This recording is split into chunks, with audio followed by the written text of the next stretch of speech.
बिस्मिल्लाहिर्रहमानिर्रहीम। अस्सलामु अलैकुम। मैं हूं फ़हीम अख्तर।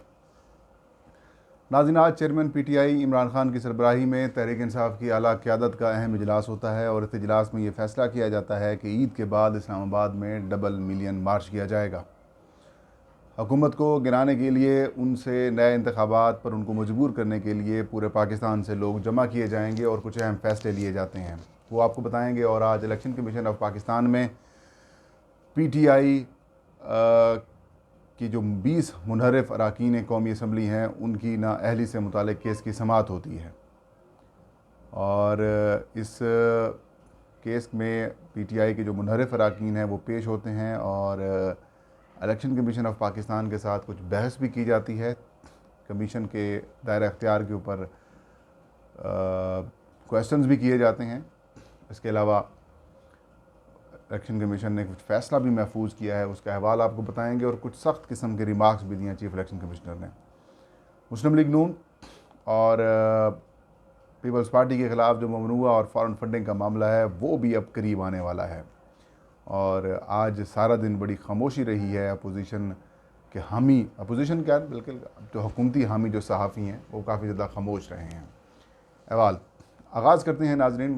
साबिक़ वज़ीर आज़म इमरान खान की सरबराही में तहरीक इंसाफ की आज दो बड़े अहम इजलास होते हैं। एक इजलास उसकी आला क़यादत का होता है और उस इजलास में ये फ़ैसला किया जाता है कि ईद के बाद मुल्क भर से PTI के वर्कर्स और अवाम को जमा किया जाएगा और डबल मिलियन मार्च किया जाएगा। यानी कि इमरान खान ने टारगेट रखा है कि कम से कम 20 लाख अफराद जो हैं वो इस्लामाबाद में जमा होने चाहिए और इस्लामाबाद को हमने, वफाकी हुकूमत को हमने ये मजबूर करना है कि वो नए इंतखाबात की तरफ जाए।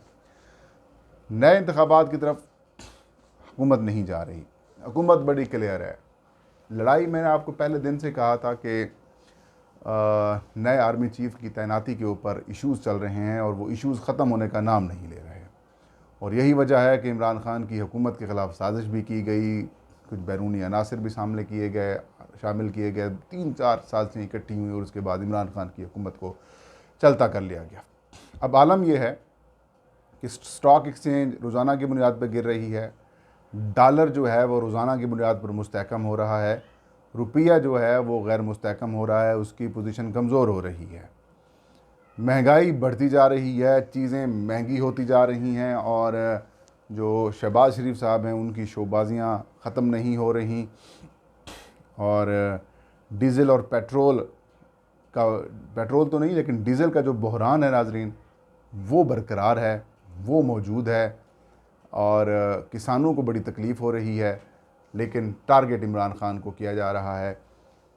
एक प्रेस कॉन्फ्रेंस अगर मुस्लिम लीग नून या फिर पीपल्स पार्टी के वफाकी वज़ीर की शुरू होती है तो हदफ इमरान खान होते हैं, ख़त्म होती है तो इमरान खान होते हैं, नई प्रेस कॉन्फ्रेंस शुरू होती है तो हदफ इमरान खान होते हैं।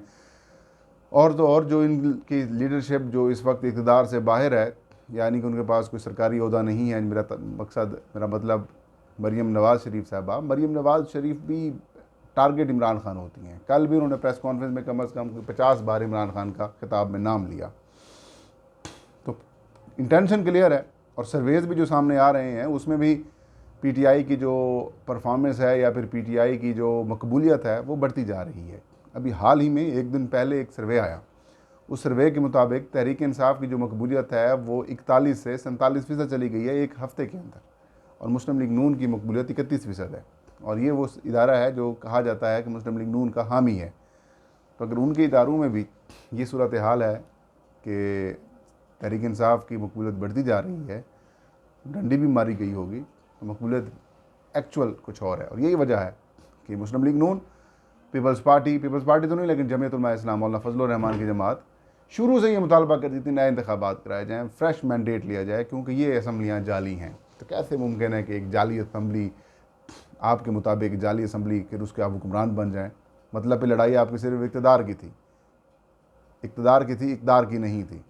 तो लड़ाई बढ़ती जा रही है और इमरान खान रोज़ाना की बुनियाद पर मजबूत हो रहे हैं और यही वजह है कि इमरान खान ने यह फ़ैसला किया है कि ईद के बाद जो इस्लामाबाद में मार्च होगा उस मार्च में 2 मिलियन लोग पूरे पाकिस्तान से लाने चाहिए और हर ज़िले से, हर तहसील से लोगों को लाने का टास्क सौंपा गया है और 9 मई को PTI की कोर कमेटी यानी कि सेंट्रल एग्जीक्यूटिव कमेटी या फिर कोर कमेटी और PTI के जो आप कह सकते हैं कि जो पार्लिमानी बोर्ड है उसका मुश्तरका इजलास भी इमरान खान ने बुला लिया है, उसके अंदर बड़े अहम फैसले किए जाएंगे। दूसरी खबर, आज chief election commissioner Sikandar Sultan Raja साहब की सरबराही में आज इलेक्शन कमीशन ऑफ पाकिस्तान को स्पीकर कौमी असम्बली की जानिब से मौसूल होने वाले 20 MNAs के जो डिक्लेरेशंस हैं उनके ऊपर समाअत हुई। ये 20 MNAs अपने वकला के साथ पेश हुए। सूरत हाल आज बड़ी दिलचस्प रही। रमेश कुमार वांकवानी जो कि रुकन असम्बली हैं रिज़र्व सीट के ऊपर PTI के, मुनरफ हो गए। उन्होंने मुस्लिम लीग नून की हिमायत की या फिर पीपल्स पार्टी की उन्होंने हिमायत की और इमरान खान की उन्होंने खुलकर मुखालफत की, क्योंकि वोट नहीं डाला था उन्होंने। तो वो आज बार बार PTI के जो अरकान वहाँ पर बैठे हुए थे, मलिका बुखारी बैठी हुई थी, आज़म सवाती साहब बैठे हुए थे, उनसे मिलने की कोशिश करते रहे, उनको सलाम करने की कोशिश करते, लेकिन इन दोनों ने रुख दूसरी तरफ फेर लिया और जवाब भी नहीं दिया। तो इसका मतलब ये है कि बात काफ़ी ज़्यादा बिगड़ी हुई है। रमेश कुमार वांकवानी साहब वैसे ही कुछ ऐसी बातें कर रहे हैं।